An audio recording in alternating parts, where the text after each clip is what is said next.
Assalamu alaikum. I am Mariam Khan, RDN working as a diet and nutrition coach at PRC. मेरा PRC से connection थोड़ा by chance था। ये connection as a member start होके it flourished into something more. लेकिन अगर हम देखें तो बिहेवियर मॉडिफिकेशन एंड जो भी हम एज अ पर्सनालिटी ट्रेट्स या उसके हिसाब से उसमें एंड न्यूट्रिशन में connection that is not by chance, that has concrete evidence to it कि दोनों चीज़ें आपस में कनेक्टेड हैं। हमारा ब्रेन और हमारा फूड चॉइसेस आपस में एक दूसरे को इफ़ेक्ट करती हैं। इसके लिए पहली ऑडियो मैंने की थी गट ब्रेन कनेक्शन के नाम से। अगर आपने वो नहीं सुनी तो काइंडली अपनी लाइब्रेरी ऑफ द ग्रुप में जाके चेक कर सकते हैं और दोबारा सुन सकते हैं उसको। उससे ही आगे कुछ रिलेटेड आज मैं दोबारा बात करने लगी हूँ। क्या वाकई डाइट हमारे बिहेवियर्स को इफ़ेक्ट करती है? जैसे हम रह रहे हैं, ज़िंदगी गुजार रहे हैं, क्या इस पे हमारे खाने का हमारे मूड्स पे कोई असर होता है? या जो हम लोगों से कनेक्शंस या कॉन्टैक्ट्स डेवलप करते हैं उस पे हमारा खाना किसी तरह से इफ़ेक्ट कर रहा होता है? तो आज हम इसको डिस्कवर करेंगे। अब शुरू से देखना शुरू करते हैं कि जब एक बच्चा पैदा हुआ है तो एज ए न्यूट्रिशनिस्ट हम बहुत ज़्यादा इस चीज़ को स्ट्रेस करते हैं इस चीज़ पे कि बच्चे को ब्रेस्ट फीड कराया जाए। ऐसा क्या है कि ब्रेस्ट फीडिंग इज़ इतना इम्पॉर्टेंट और हम उसको क्यों इतनी हाई रैंकिंग देते हैं अपनी प्रायोरिटी लिस्ट के ऊपर कि वो बहुत अच्छे इफ़ेक्ट्स देती है, उससे बेबी की हेल्थ अच्छी होती है, बच्चे की ब्रेन डेवलपमेंट अच्छी होती है, बच्चे हायर आईक्यू लेके आगे चलते हैं अगर ब्रेस्ट फेड हों, कम इन्फेक्शंस होते हैं। So the list goes on. अगर एज ए ले पर्सन मैं देखूं तो एट टाइम्स लगता है कि क्या ये वाकई इज़ इट पॉसिबल, या फिर हम अपनी बात को सिर्फ अहमियत देने के लिए ये सब चीज़ें उसके साथ टैग कर रहे हैं। तो मैं सिर्फ एक बात अगर बीच में से उठाऊं ब्रेन डेवलपमेंट वाली और हायर आईक्यू लेवल वाली, तो उसी के लिए सिर्फ मैं पॉइंट आपको देती हूँ कि अल्लाह ताला ने जो ब्रेस्ट फीड जो माँ का दूध है उसके अंदर जो फैट्स रखे हैं उनको हम एसेंशियल फैटी एसिड्स कहते हैं। वो एसेंशियल हैं फॉर ब्रेन डेवलपमेंट, और जितना हाई परसेंटेज उन फैट्स का माँ के दूध में मौजूद है वो किसी और मैमल के दूध में मौजूद नहीं है। हम 2 साल तक बच्चे को माँ के दूध के साथ कनेक्टेड रखते हैं क्योंकि ये 2 साल ब्रेन डेवलपमेंट के ईयर्स होते हैं। बच्चे का ब्रेन ग्रो कर रहा होता है, उसके सेल्स एनहांस हो रहे होते हैं। सो कनेक्शन निकल आया, एग्जैक्टली साइंटिफिकली प्रूवन। उसके बाद आगे थोड़ा सा चलते हैं। बच्चे थोड़ा खाना पीना शुरू कर रहे हैं जब अभी, तो अगर आपका बेबी बहुत ज़्यादा क्रैंकी है, बहुत ज़्यादा आपको चिपकता है, बहुत क्लिंगी है बेबीज़, या आपकी बात नहीं मान रहे, बहुत रोते हैं, कुछ भी ऐसा, तो अक्सर लोग बाहर से देखने वाला कोई भी अगर देखेगा तो वो कहेगा कि आपके बच्चे का पेट भरा है, उसने खाना खाया है। फर्स्ट हमें यही लगता है कि शायद उसको भूख लगी है, सो दैट्स वाई ये सब काम कर रहा है, रो रहा है और चिपक रहा है नहीं। और ये ऐसा होता भी है एग्जैक्टली।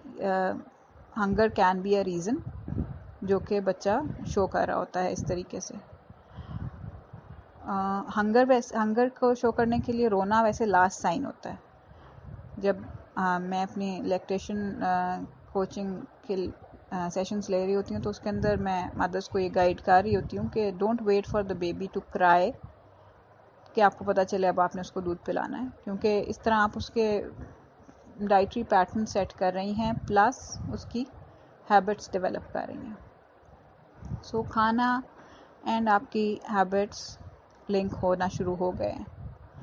सो आपके फूड अपने सोशली भी आपको इफ़ेक्ट करता है, यानी उस टाइम पे आप जैसा रिएक्शन है वो दे रहे हैं वो भी आपकी सोशल इंटरेक्शंस को इफ़ेक्ट कर रहा होता है। और फूड इटसेल्फ जब आपके बॉडी में जाता है, जिस तरह का जा रहा है, जिस क्वांटिटी में जा रहा है, वो भी आपके मूड्स एंड ब्रेन प्रोसेसेस को इफ़ेक्ट करता है, आपके हार्मोन रिलीज़ को इफ़ेक्ट करता है। जैसे कुछ चीज़ें अगर आप ज़्यादा ले रहे हैं तो वो भी आपको बुरी तरह से इफ़ेक्ट कर सकती हैं। कुछ ऐसे न्यूट्रिएंट्स हैं जो कि आपकी फ़ूड में कम हैं, आपके बेबी के फ़ूड में कम हैं, जनरली फूड कम है, तो ये सब चीज़ें उसको इफ़ेक्ट करेंगी। आपके बच्चे ज़्यादा टैंट्रम्स थ्रो करते हैं, ज़्यादा बिहेवियर प्रॉब्लम शो करते हैं।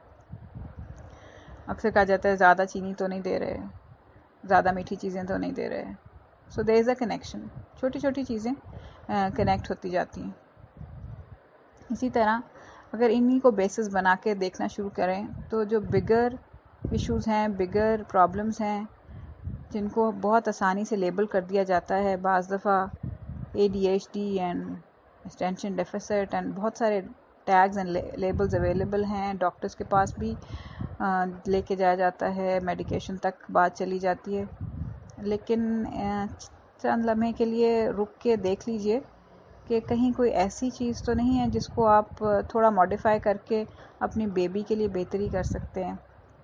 ये हाइपर एक्टिविटी, ये मिसबिहेवियर, ये कंसंट्रेशन स्पैन की कमी, ये सब चीज़ें कहीं उसकी डाइट से रिलेटेड कुछ चेंजेस, कुछ बेटरमेंट के नतीजे में हल हो सकती हैं। उसके मूड स्विंग्स, उसकी इरिटेबिलिटी, वो क्रैंकी है, वो क्लिंगी है, ये सब बातें कुछ ऐसी चीज़ें बदल के आप उसके अंदर बेहतरी ला सकते हैं। तो काइंडली उस पर सोचिए, क्योंकि टैग कर देना बहुत आसान है। अब आजकल ये भी रिसर्चेस आ रही हैं कि ADHD एक्चुअली कितने % लोगों में प्रेजेंट है। लेबल बहुत ज़्यादा लोग कर दिए जाते हैं, असल नंबर विद द डिज़ीज़ बहुत कम होता है। बिकॉज़ शायद हमारे डाइटरी पैटर्न्स कुछ ऐसे फ़र्क होते जा रहे हैं, कुछ ऐसी फूड्स हैं जिनको हम जंक फूड का नाम दे रहे होते हैं, कुछ इस तरह की चीज़ें हैं जो हमारे उसमें पैटर्न में आ रही हैं, कुछ चीज़ें ऐसी हैं जो हम छोड़ते जा रहे हैं, हम नहीं अपने उसमें डाल रहे होते, बच्चे नहीं खा रहे होते। So the connection is there, food is connected to your brain, to your behaviour. आपके कैसे कनेक्शंस आप बना रहे हैं अपने बच्चे के साथ at the time of food, वो कितना उस वक़्त हैप्पी है वाइल ईटिंग, ये सब चीज़ें उसके लेटर उसको सेट कर रही होती हैं। एक तो रिसर्चेस मैं कोट करूँगी इस सेंस में कि मैंने पढ़ी थी, सो आई थॉट कि मैं आप लोगों से भी शेयर करूँ। ये जो बिहेवियर्स होते हैं जिनका मैंने अभी जिक्र किया, इनको हम चाइल्डहुड एक्सटर्नलाइजिंग बिहेवियर्स कहते हैं, जैसे aggression, hyper activity, conduct disorder.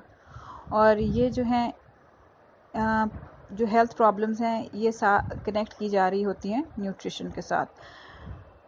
अगर आपका बेबी थोड़ा मैलनरिश्ड है तो उसके वो ऐड ज़्यादा रिस्क होगा, उसके रिस्क फैक्टर ज़्यादा हैं कि वो डेवलप कर जाए ये एक्सटर्नलाइजिंग बिहेवियर पैटर्न्स। ये मैक्रोन्यूट्रिएंट डेफिशिएंसी की वजह से भी हो सकता है और माइक्रोन्यूट्रिएंट डेफिशिएंसी की वजह से भी हो सकता है। एक 2011 में भी रिसर्च की गई जिसमें देखा गया कि अगर अर्लियर एज में मैल न्यूट्रिशन है, यानी अच्छी न्यूट्रिशन, मैल न्यूट्रिशन मीन्स के न्यूट्रिशन बेहतर नहीं है, कुछ ज़्यादा कुछ कमी है उसके अंदर, तो प्रॉब्लम्स बच्चों में नज़र आती हैं जो टीन एज ईयर्स हैं, यानी 9 to 17 वाले एजेस में बच्चे बिहेवियर प्रॉब्लम शो कर रहे होते हैं। अगर वो अर्लियर मैल नरिश्ड हैं, यानी अर्लियर उनमें कोई मसले पाए जा रहे हैं इस तरह के कि वो खाने की ज़्यादती या कमी का शिकार हैं, कुछ न्यूट्रिएंट्स के ऊपर नीचे कमी का शिकार हैं। 2013 की भी एक रिसर्च की गई, उसमें भी देखा गया कि अगर इन्फेंट मैल न्यूट्रिशन है तो ये प्रिडिक्ट करता है कि कॉन्डक्ट प्रॉब्लम्स होंगे इन एडोलेसेंट ईयर्स।